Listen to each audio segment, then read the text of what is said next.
तर आल्यालाच देणार होते, पण म्हटलं मॅडमना पेशंटमधून डिस्टर्ब नको करायला, म्हणून आता दिलं. Thank you so much Tulja.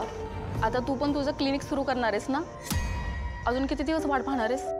अगं ते काय मी कधीही करू शकते. एकदा क्लिनिक ओपन केलं की पेशंट बघीनच.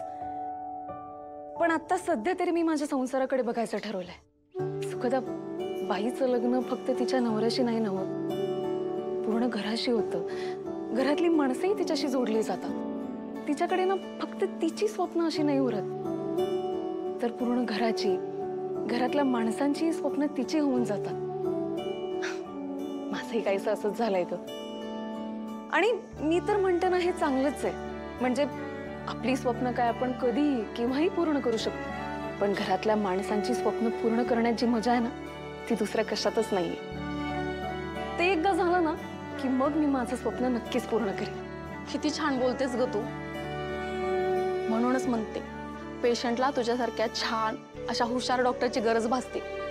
तू खूप कॅपेबल डॉक्टर आहेस. काही झालं ना तर तू तुझी डॉक्टरकी सोडू नकोस. नाही सोडणार. बरं चल, मी निघते आता, उशीर झालाय. भेटूयात.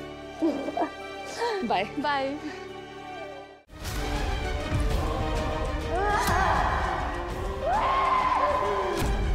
कोणाचा आवाज आहे हा? बाईचा आवाज वाटला.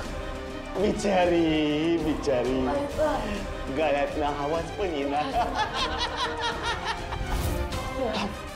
तुला भूक लागली असेल ना? भूक लागली असेल ना? तुला खायला देतो. हा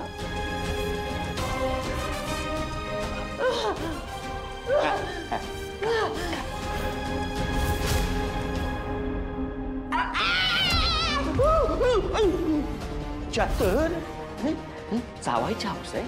थांब थांब, तुला आता अशी अद्दल घडवतो ना, बिल्लीच्या बेतापासनं तू वरडशील. ए पाय धर.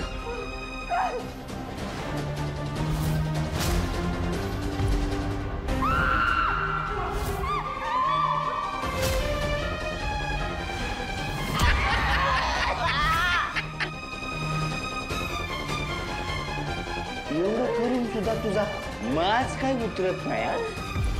तुझी आता अशा अवस्था करतो ना, का मिनिटात तुझा माज जाईल बघ.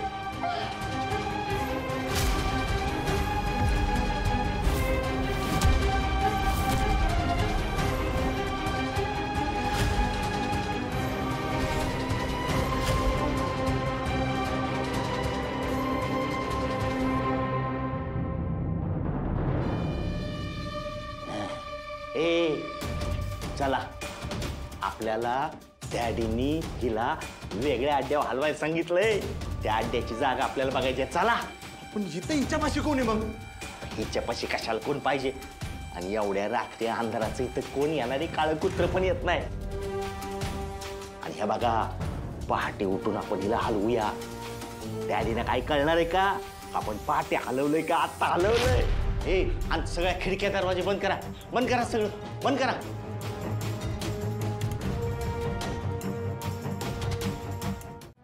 चला.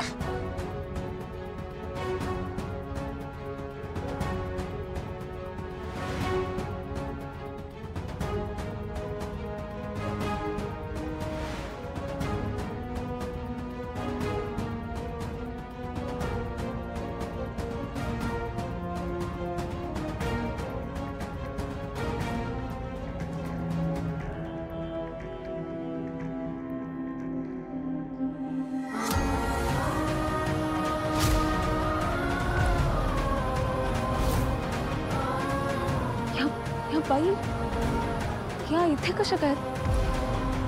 आणि यांना असं कोंडून का ठेवलंय?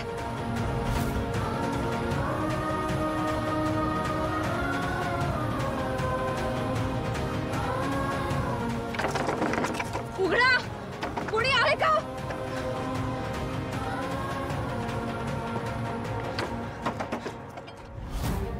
लोक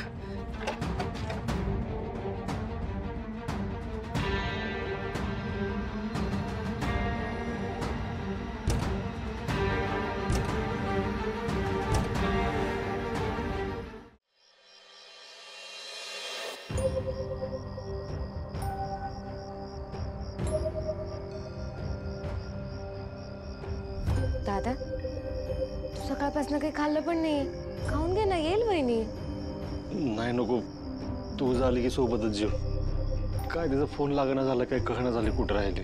मग तूच जाऊन बघतो का? कशाला टेन्शन घेत बसतो? अगं नको, लई दिवसानं मैत्रिणीला भेटायला गेली ती. तिच्या मागं मागं जाणं बरोबर नाही वाटत. बघू येईल ती.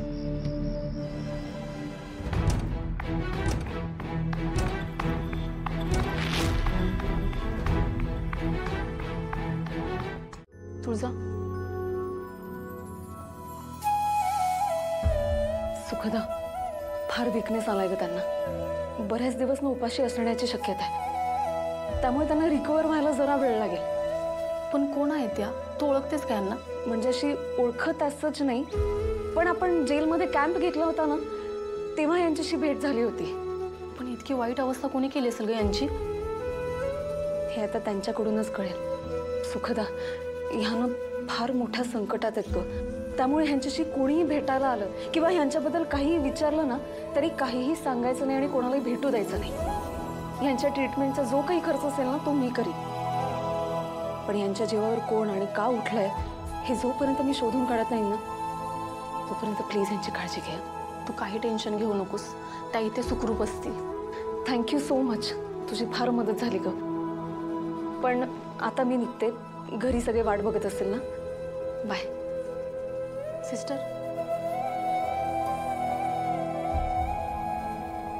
या वॉर्डमध्ये कोणी येता जाता कामा नये. मी चेकअपला येईन, पण बाकीच्या वेळी हा वॉर्ड बंद ठेवा.